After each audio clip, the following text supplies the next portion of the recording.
Hey everybody, how's it going? So in this video, I'm going to do a rebuttal on my previous video. This is part 2 of Scots or Ulster-Scots are not Irish. Okay? And I have an example. Alexander Gilfillan, private of the 4th Company, 2nd Pennsylvania Battalion, Washington County Militia, the American Revolution, 1745 to 1836.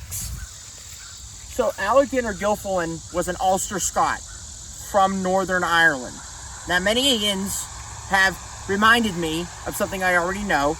Northern Ireland did not exist. The name Northern Ireland did not exist a couple hundred years ago. I know this.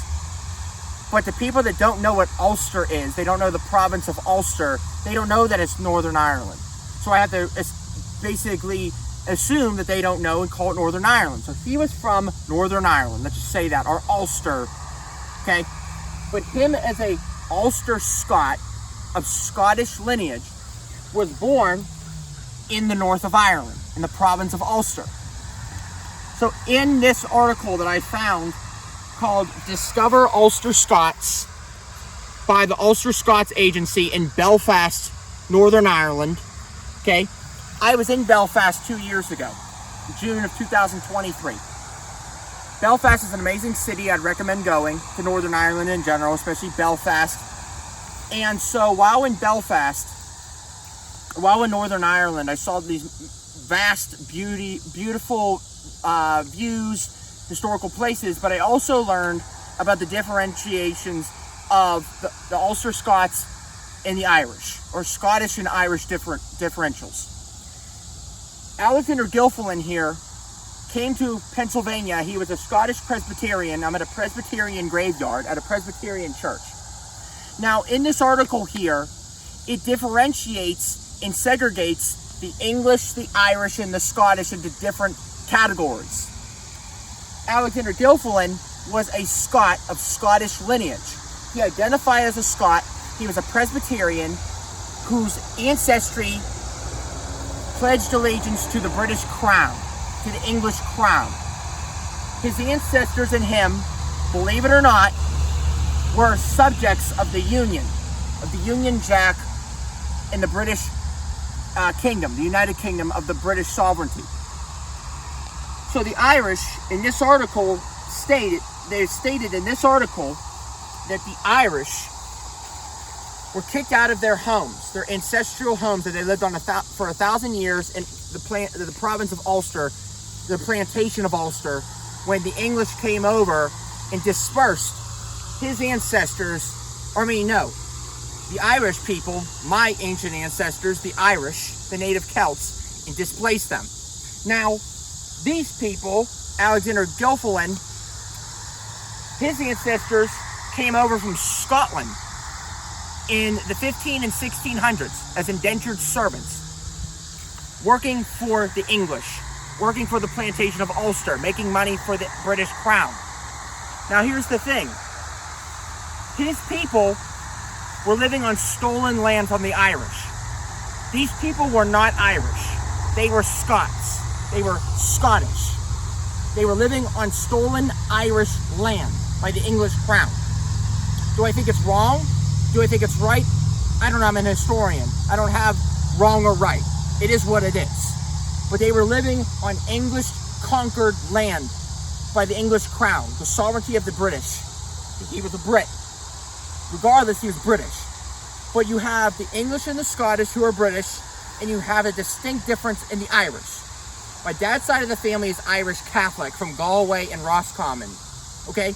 There's a distinct difference between those two people. So anybody that says that Alexander Gilfillan is Irish is ignorant. It's ignorant to say that. Just because he was born in the province of Ulster in the north of Ireland does not make him Irish. He doesn't have any Irish DNA, doesn't have any Irish ancestry, doesn't have any Irish culture. All of his ancestors were Celts in the Highlands and the Lowlands of Scotland. They were all Scots from clans, bagpipes. They had no cultural, ethnic significance or relations to the native Irish. They displaced the Irish. They kicked them out of Ulster. They also pledged allegiance to the Union Jack, to the British Crown. When the Irish rebelled against the English in 1641 for displacing them and kicking them out of their ancestral homes, his ancestors probably played a part in repelling the Irish rebels.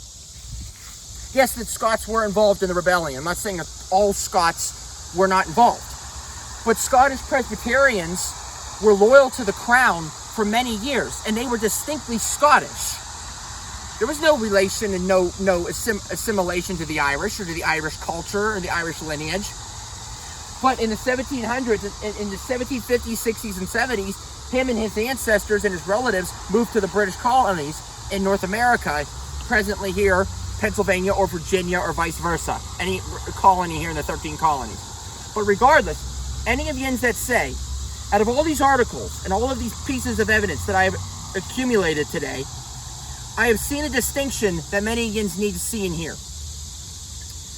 It says here that about 1670, Oliver Plunkett, Catholic Archbishop of Armagh, noted that the city of Armagh had a population of approximately 3,000 people, almost all Scottish or English with very few Irish. So the English and the Scottish by 1670 in Armagh displaced all the Irish, or most of them, kicked out all the Irish Catholics. So how would you say that the Scottish and English are Irish when they displaced the Irish? They displaced the natives like the English and the white settlers did to the Native Americans here in North America. They stole their land and kicked them west. Well, that's exactly what the English and the Scottish did. The Scottish unknowingly and innocently played a part in that because they were indentured servants. They were poor dirt farmers that were working for the British Crown to make money. But regardless, they displaced them. And basically, this article distinguishes, like I already said, English, Irish, and Scottish. It doesn't say, well, Scottish and Irish are the same thing. No, it says English, Irish, and Scottish. It segregates and differentiates. So if you have a problem with that, you have to take it up with the Ulster-Scots agency in Belfast. You can take it up with them. You can go over to Belfast and you can say, no, people from Ulster, no native people from Northern Ireland, you're wrong. We Americans know more than yins. We know more than you guys. That's ridiculous. This article has fact after fact after fact about the differentials between Irish, Scottish, and English. So many pieces of evidence in this one article from Northern Ireland, written by people from Northern Ireland that know the history, that know the culture, that know the differentials and the segregation between the ethnicities, the culture, and the peoples from a couple hundred years ago.